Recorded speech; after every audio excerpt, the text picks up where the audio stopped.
Hi guys, welcome back to Linda's Pantry. So tonight I'm going to cook something really simple and easy. You guys have probably seen it 100 times, but you know what? You haven't seen it my way.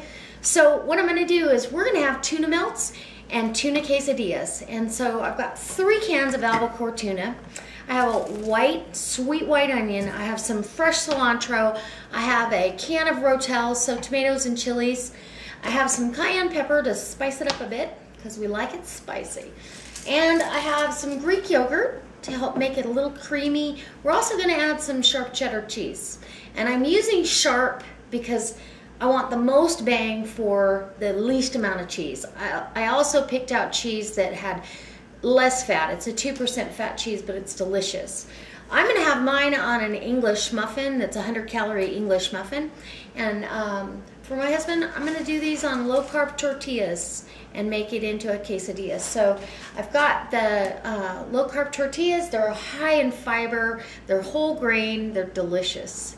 So I think we should get started, and I'll bring you over here so you can get a better look at what I'm doing. All right, guys, thanks for stopping by, and let's get to it. Okay, guys, I'm back, and I got my onion chopped up for you. I've also opened my cans of tuna. I've got those sitting in a bowl right there. I'm just getting ready to roll this cilantro.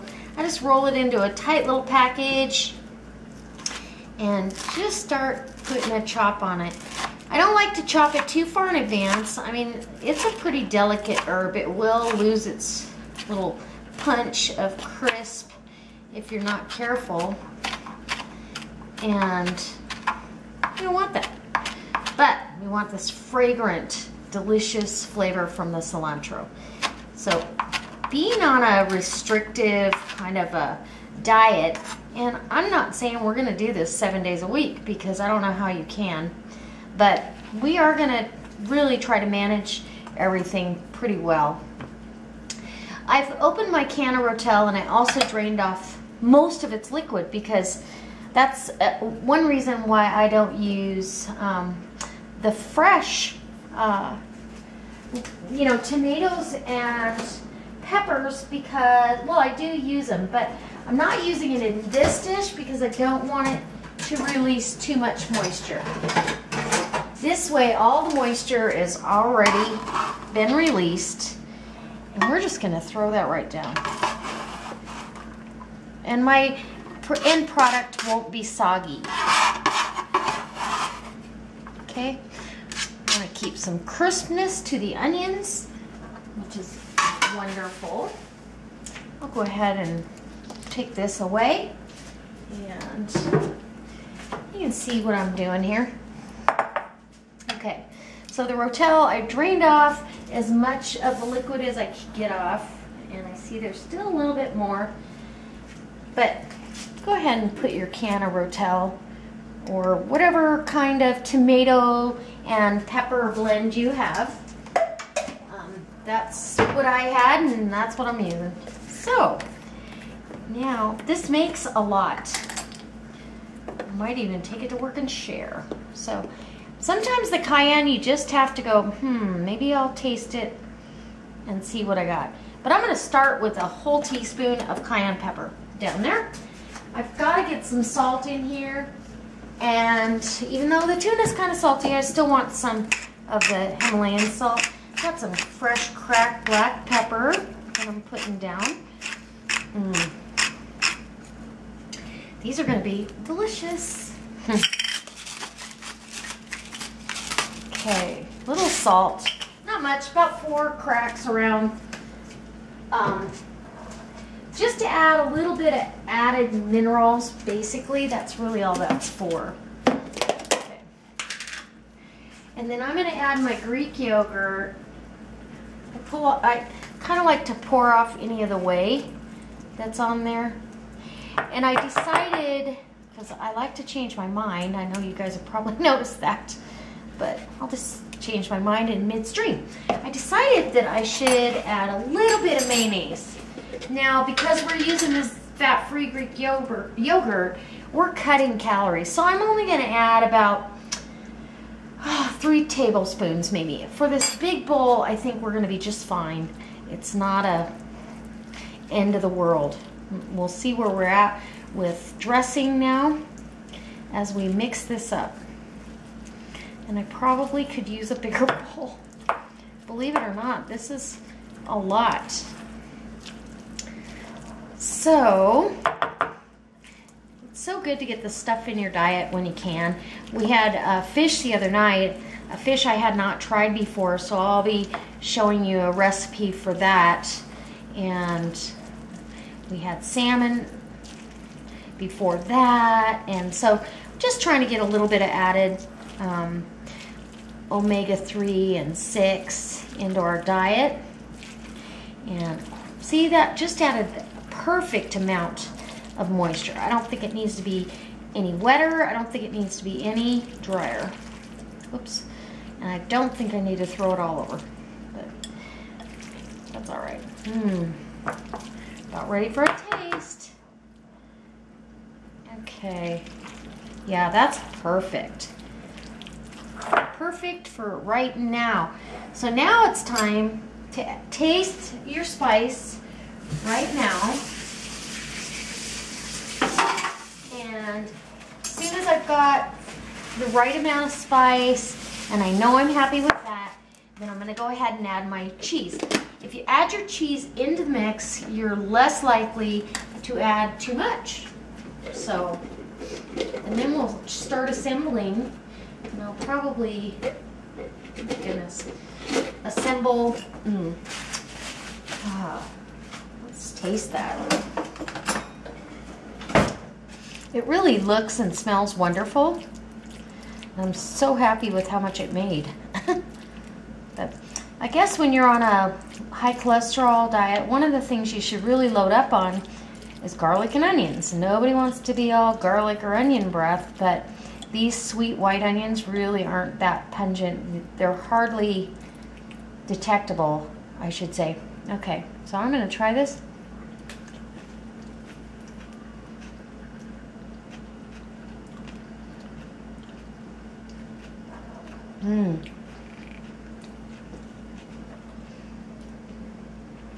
Oh wow, that's really good. Okay, I'm trying to think, do I want more cayenne? Boy, it's tempting, but I think there's just the right amount. It's probably because of the Rotel.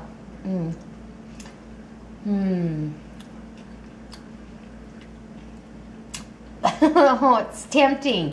I think my heart says just a tad, just a quarter of a teaspoon maybe. Yeah, we'll just do that. Probably just an eighth of a teaspoon. But just another sprinkle.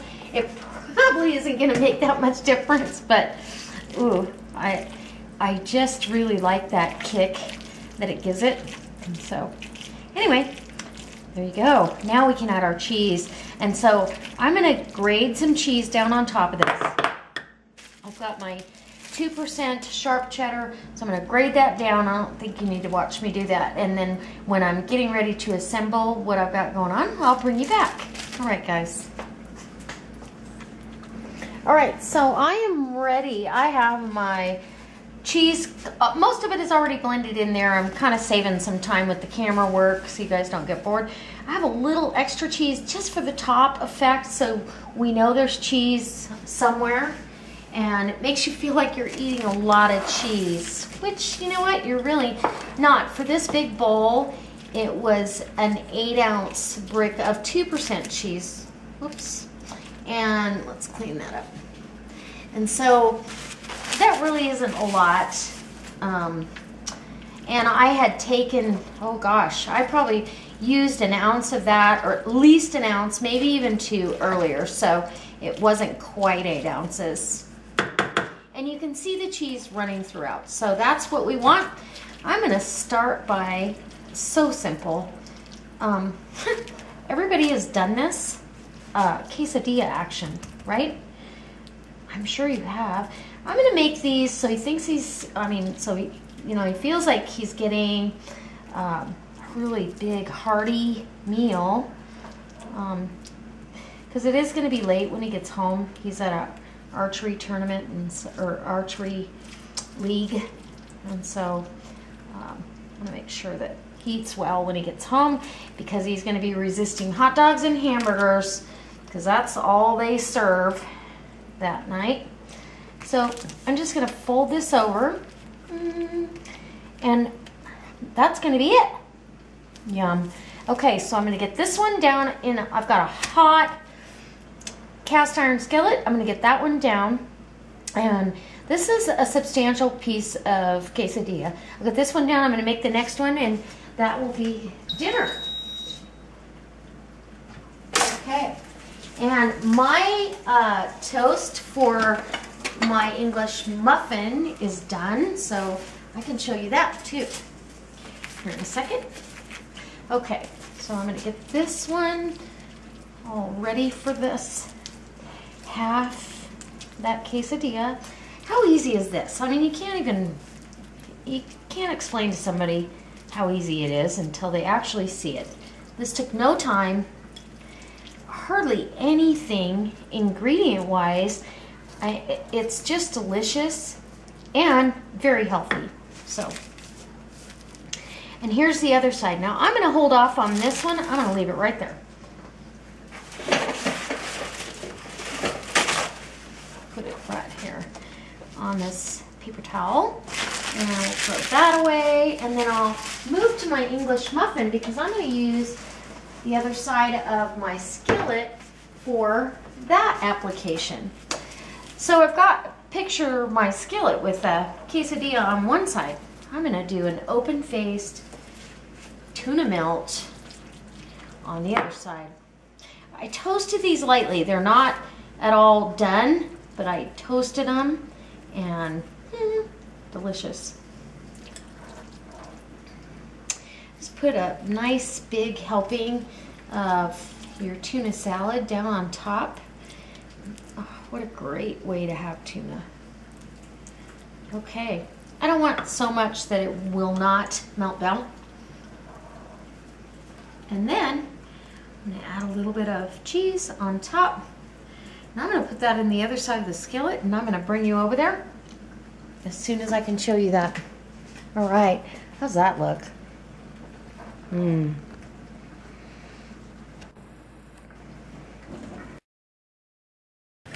Okay guys, so you can see my quesadilla, or I've got a quesadilla there, and I think it's ready to turn over.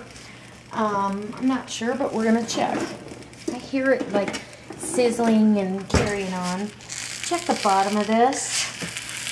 You know, it's still got a ways to go. I'm gonna leave it alone. It's not that warm to the touch, and I'm just gonna let my English muffins hang out right there. How easy is that? Does that look good? That's amazing. So I'm gonna let my English muffin and my quesadilla just get all happy and warm. And when I turn that quesadilla, I'm gonna put the lid on and let that just kind of heat from all sides.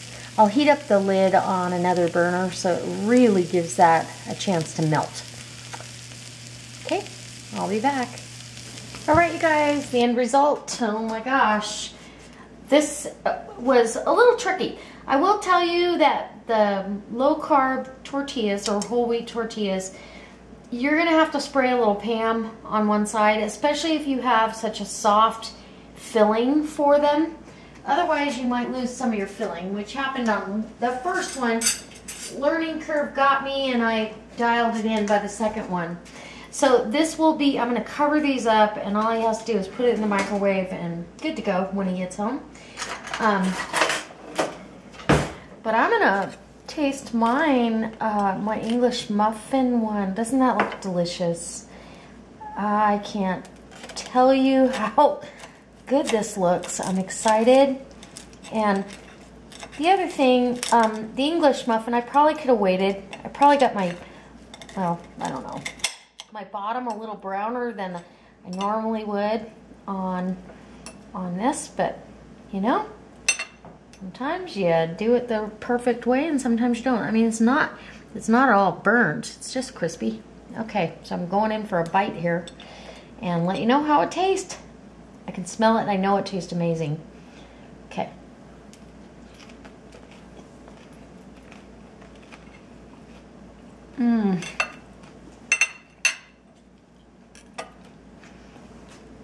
Wow.